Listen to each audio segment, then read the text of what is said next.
नमस्कार दोस्तों, स्वागत है आप सभी का आज के मुख्य समाचार के इस वीडियो में, जहां हम आपके लिए हर दिन लेकर आते हैं देश और दुनिया की तमाम बड़ी खबरें। एक एक करके 50 बड़ी खबरों को सिर्फ 10 मिनट में जानेंगे। वीडियो के साथ अंत तक बने रहे।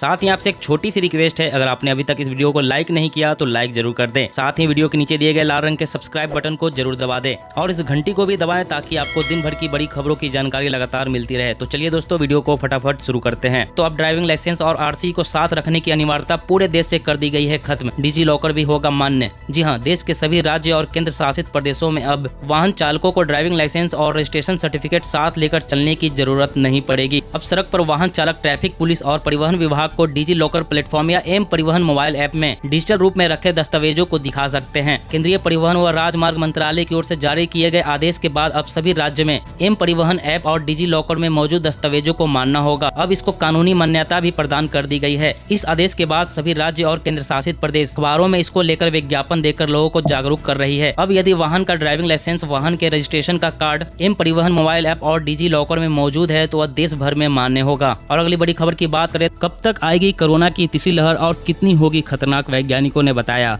जी हाँ, कोरोना की दूसरी लहर की खतरनाक मार झेलने के बाद अब लोगों को तीसरी लहर का डर सताने लगा है। इसको लेकर वैज्ञानिक प्रोफेसर ज्ञानेश्वर चौबे ने कहा कि कोरोना वायरस की तीसरी लहर कम घातक होगी, खासकर उन लोगों के लिए जिन्होंने टीका लिया हुआ है या जो लोग वायरस से ठीक हो चुके हैं। चौबे ने कहा कि जिन लोगों को कोविड-19 का टीका लगाया गया है और ठीक किया गया है वे तीसरी लहर के दौरान सुरक्षित समूह के अंतर्गत आएंगे। उन्होंने कहा कि कोरोना की तीसरी लहर की संभावना कम से कम 3 महीने बाद आएगी, लेकिन चल रहे कोरोना वायरस टीकाकरण से लोगों की प्रतिरोधक क्षमता बढ़ेगी और उन्हें इस लहर का विरोध करने में मदद मिलेगी। जैसा कि हर 3 महीने में एंटीबॉडी का स्तर गिरता है, तभी तीसरी लहर की संभावना है, लेकिन चल रहे टीकाकरण अभियान से वायरस के खिलाफ लड़ाई में मदद मिलेगी। और अगली बड़ी खबर की बात करें तो नोटबंदी का नहीं हुआ असर। महाराष्ट्र में एक साल में 83.61 करोड़ रुपए के फर्जी नोट बरामद हुए। देश में नकली करेंसी बरामदगी 190% तक बढ़ी। जी हां, केंद्र सरकार द्वारा डिजिटल ट्रांजैक्शन को बढ़ावा देने और डीमोनेटाइजेशन करने के बावजूद देश में फर्जी भारतीय करेंसी बरामदगी के मामलों में कमी नहीं आई है। अकेले महाराष्ट्र में वर्ष 2020 में 97 लोगों के पास से पुलिस ने 7 लाख भारतीय नकली नोट पकड़े, जिसका कुल मूल्य 83.61 करोड़ रुपए था। एनसीआरबी की ताजा रिपोर्ट के अनुसार महाराष्ट्र में बीते साल फर्जी नोट बरामदगी के 42 केस दर्ज हुए थे। वहीं वर्ष 2020 में देश में कुल 92.18 करोड़ रुपए की 9 लाख फर्जी भारतीय करेंसी पकड़ी गई है। यह 2019 में पकड़ी कुल फर्जी भारतीय करेंसी की तुलना में 190.5% अधिक है। देश में नकली नोट पकड़े जाने की सर्वाधिक 81 केस पश्चिम बंगाल में दर्ज हुए। इसके बाद 52 मामले यूपी में दर्ज हुए। वहीं गुजरात में 23 मामलों में 32 लोगों की गिरफ्तारी हुई। देश के 23.64 करोड़ राशन कार्ड धारकों के लिए खुशखबरी, अब सीएससी से भी करा सकेंगे सभी जरूरी काम। जी हां, देश भर में 3.7 लाख से अधिक सीएससी केंद्रों में अब राशन कार्ड से संबंधित सेवाएं भी होगी उपलब्ध। इन सेवाओं में नए राशन कार्ड के लिए आवेदन करना, ब्यौरे को अपडेट करना और उसे आधार से जोड़ना शामिल है। इस कदम से देश भर के 23.64 करोड़ राशन कार्ड धारकों को सीधे लाभ होगा। राशन कार्ड धारक अब अपने नजदीकी सीएससी केंद्र जाकर अपने राशन कार्ड ब्यौरे को अपडेट करा सकेंगे। इसके अलावा राशन कार्ड धारक अपने कार्ड की डुप्लीकेट कॉपी भी हासिल कर सकेंगे, कार्ड को आधार से जोड़ सकेंगे, राशन की उपलब्धता की जानकारी प्राप्त कर सकेंगे तथा अपनी शिकायत भी दर्ज करा सकेंगे। इतना ही नहीं, मौजूदा राशन कार्ड धारक यदि नए राशन कार्ड के लिए आवेदन करना चाहते हैं तो उसे भी नजदीकी सीएससी केंद्र में जाकर आवेदन कर सकेंगे। और अगली बड़ी खबर की बात करें तो अभी तक नहीं लगवाई हाई सिक्योरिटी नंबर प्लेट तो बढ़ेगी मुश्किलें, नहीं कर पाएंगे गाड़ी से जुड़े कई जरूरी काम। जी हां, हाल ही में कई राज्यों ने हाई सिक्योरिटी नंबर प्लेट को अपनी गाड़ी पर लगवाने को अनिवार्य कर दिया है। इसका मतलब यह हुआ कि हाई सिक्योरिटी नंबर प्लेट के बिना ना तो आप गाड़ी चला सकते हैं और ना ही उससे जुड़ा कोई काम कर सकते हैं। इसलिए आपने अभी तक हाई सिक्योरिटी नंबर प्लेट नहीं लगवाई तो एक काम पहले करा ले। हाई सिक्योरिटी नंबर प्लेट में HSRP होलोग्राम स्टिकर लगा होता है, जिस पर गाड़ी के इंजन और चेसिस नंबर लगे होते हैं। दरअसल ये हाई सिक्योरिटी नंबर प्लेट को वाहन की सुरक्षा और सुविधा को ध्यान में रखकर बनाया गया है। ये नंबर प्लेट एक पिन की तरह होगा जो आपके वाहन से कनेक्ट होगा। एक बार जब यह पिन आपके वाहन से प्लेट से पकड़ लेता है तो यह दोनों तरफ से लॉक हो जाता है और किसी से भी नहीं खुलेगा। इसका मतलब यह हुआ कि आपके नंबर प्लेट से कोई छेड़छाड़ नहीं कर सकता है। और अगली बड़ी खबर की बात करें तो राजस्थान में अब होगा बाल विवाह का रजिस्ट्रेशन। विधानसभा में बीजेपी ने किया बिल का विरोध, कहा इससे ये शादियां हो जाएगी वैध। जी हां, राजस्थान में अब बाल विवाह का भी रजिस्ट्रेशन होगा। विधानसभा में बीजेपी विधायकों के विरोध के बावजूद राजस्थान अनिवार्य विवाह पंजीकरण विधेयक 2021 पास हो गया है। इस विधेयक के तहत अब बाल विवाह की जानकारी उनके माता पिता या अभिभावकों को शादी के 30 दिन के भीतर देनी होगी। इस विधेयक के तहत अब बाल विवाह की जानकारी उनके माता पिता या अभिभावकों को शादी के 30 दिनों के भीतर देनी होगी। हालांकि बीजेपी विधायकों ने इस बिल का विरोध किया है। उन्होंने कहा कि इससे बाल विवाह वैध हो जाएगा। वहीं सरकार ने कहा कि प्रस्तावित कानून शादी के रजिस्ट्रेशन की अनुमति देता है, लेकिन कहीं भी यह नहीं कहा गया कि ऐसी शादियां अंततः वैध मानी जाएगी। और अगली बड़ी खबर की बात करें तो गौ पालकों के लिए अच्छी खबर। वैज्ञानिकों ने तैयार किया आधुनिक तकनीक। अब इस नई तकनीक से होगा सिर्फ बछिया का जन्म। जी हाँ, गाय और भैंस पालने वाले किसानों के लिए बहुत राहत पहुंचाने वाली खबर है, क्योंकि अब कृत्रिम गर्भधारण की एक नई तकनीक आ गई है, जिसके जरिए सिर्फ बछिया ही जन्म लेंगे। तो अब बछड़ा को पालने और फिर उसे बेचने की परेशानी खत्म हो जाएगी। मध्य प्रदेश सरकार ने राज्य में दुग्ध उत्पादन बढ़ाने के लिए कृत्रिम गर्भधारण की एक ऐसी तकनीक लाई है जिससे सिर्फ बछिया का ही जन्म होगा। इसका सबसे बड़ा फायदा यह होगा कि सिर्फ मादा पशुओं के पैदा होने से दूध उत्पादन बढ़ेगा। सरकार का मानना है कि किसानों की आय को दोगुना करने में पशुपालन महत्वपूर्ण भूमिका निभा सकती है। दूध उत्पादन में बढ़ोतरी किसानों की आय को दोगुना करने में मदद कर सकता है। जल्द ही इस तकनीक का इस्तेमाल शुरू कर दिया जाएगा। और अगली बड़ी खबर की बात करें तो कोविशील्ड और कोवैक्सीन लेने वाले के लिए बड़ी खबर है। 2 महीने के बाद कम होने लगती है एंटीबॉडीज,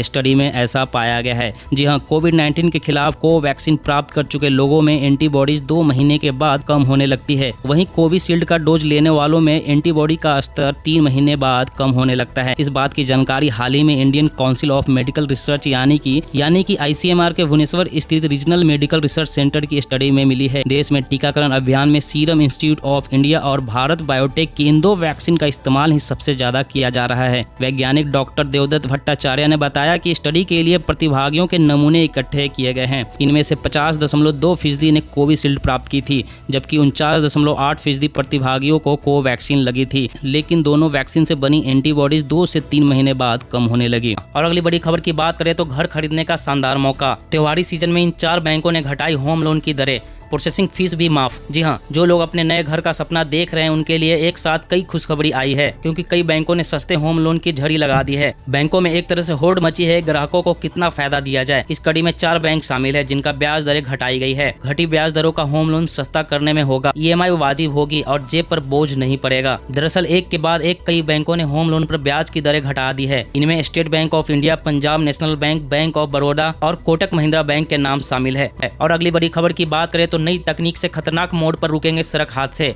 जाने क्या है तकनीक। जी हाँ, तीव्र मोड़ पर सड़क हादसों को रोकने के लिए हिंदुस्तान पेट्रोलियम ने जम्मू कश्मीर में नई तकनीक का इस्तेमाल किया है, जिसकी मदद से दोनों ओर से आने वाले वाहनों को अलर्ट कर दिया जाएगा। तीव्र या अंधे मोड़ पर खासकर पहाड़ी इलाकों में सबसे अधिक सड़क हादसे होते हैं। दरअसल दोनों ओर से आ रहे वाहन चालकों को पता नहीं होता कि सामने से भी वाहन आ रहा है। ऐसे में अचानक वाहन सामने आने पर चालक नियंत्रण खो देता है, जो हादसे का कारण बनता है। इस तरह के हादसों को रोकने के लिए हिंदुस्तान पेट्रोलियम ने ऐसे स्थानों पर नई तकनीक की मदद से हादसों को कम करने का प्रयास किया है। इस तकनीक से दोनों ओर से आने वाले वाहनों को हॉर्न बजाकर अलर्ट किया जाता है। तीव्र मोड़ के दोनों ओर स्मार्टफोन रडार लगाए गए हैं, जो दोनों ओर से आ रहे वाहन की स्पीड रीड कर हॉर्न बजाकर दोनों चालकों को अलर्ट करते हैं। इससे चालक को पता चल जाता है कि सामने से कोई वाहन आ रहा है। और अगली बड़ी खबर की बात करें तो SBI ने ग्राहकों को फेक कस्टमर केयर नंबर से किया सावधान। एक लापरवाही से बैंक बैलेंस हो जाएगा जीरो। जी हाँ, कोरोना काल में डिजिटल ट्रांजैक्शन में बेतहाशा बढ़ोतरी हुई है। ऑनलाइन ट्रांजैक्शन बढ़ने के साथ ही डिजिटल फ्रॉड के मामले काफी बढ़ गए हैं। साइबर अपराधी लोगों को अपना शिकार बनाने के लिए तरह तरह के हथकंडे अपना रहे हैं। इनके चंगुल से ग्राहकों को बचाने के लिए बैंक भी समय समय पर अपने ग्राहकों को सावधान करते रहते हैं। इसी क्रम में देश के सबसे बड़े bank state bank of India ने फर्जी कस्टमर केयर नंबर को लेकर अलर्ट जारी किया है। फर्जी कस्टमर केयर नंबर पर कॉल करने पर धोखेबाज आपसे बैंक खाते की डिटेल ले लेते हैं और फिर आपके बैंक खाते से सारे पैसे निकाल लेते हैं। इसलिए जब भी अगर आपको कस्टमर केयर नंबर याद ना हो तो आप हमेशा बैंक की आधिकारिक वेबसाइट पर जाकर नंबर प्राप्त करें। साथ ही किसी भी तरह की धोखाधड़ी होने पर तुरंत इसकी report cyber crime helpline number 155260 पर कॉल करके करें। और अगली बड़ी खबर की बात करें तो गहलोत सरकार ने किया ऐलान, प्रदेश में टूरिस्ट के साथ बदतमीजी पड़ेगी भारी। विधानसभा में विधेयक हुआ पारित। जी हां, राजस्थान में पर्यटकों के साथ गलत व्यवहार को रोकने के लिए राज्य के CM अशोक गहलोत की सरकार ने विधानसभा में राजस्थान पर्यटक व्यवसाय संशोधन विधेयक 2021 पारित किया है। इस विधेयक को इसलिए पारित किया गया है ताकि पर्यटकों के साथ दुर्व्यवहार करने वालों पर कड़ी कार्रवाई की जा सके। वहीं इस विधेयक को पारित होने के बाद अब पर्यटकों के साथ दुर्व्यवहार करना अपराध की श्रेणी में माना जाएगा। इससे पहले साल 2010 में पर्यटकों के साथ दुर्व्यवहार को रोकने के लिए विधेयक को लाया गया था, लेकिन उसमें जमानत और गैर जमानत धारा नहीं थी, जिसे संशोधित करने के बाद दोबारा पारित किया गया है। दरअसल इस बिल के पारित होने के बाद पर्यटकों के साथ बदतमीजी करने वालों की दिक्कतें बढ़ जाएगी।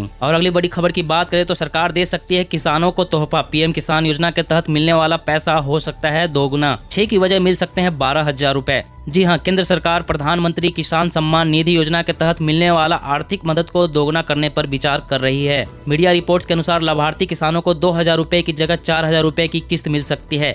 अगर ऐसा होता है तो किसानों को हर साल 6,000 की जगह 12,000 रुपए 3 किस्तों में मिलेंगे। मीडिया रिपोर्ट्स के अनुसार केंद्र सरकार जल्द लाभार्थी किसानों को ये तोहफा दे सकती है। रिपोर्ट्स के मुताबिक बिहार के कृषि मंत्री ने हाल ही में केंद्रीय कृषि मंत्री और वित्त मंत्री निर्मला सीतारमण से मुलाकात की। इसमें पीएम किसान योजना के तहत मिलने वाली राशि को दोगुना करने पर भी चर्चा की गई है। हालांकि अभी इसको लेकर कोई फैसला नहीं किया गया है। दोस्तों, आज की खबरों में बस इतना ही। इसी तरह हर रोज काम की खबरें जानने के लिए आप हमेशा हमारे साथ जुड़े रहें। हमारे साथ जुड़ने के लिए वीडियो के नीचे दिए गए लाल रंग के सब्सक्राइब बटन को जरूर दबा दें। साथ ही इस घंटी को भी दबाएं ताकि आपको हर खबर की सटीक जानकारी मिल सके। जय हिंद।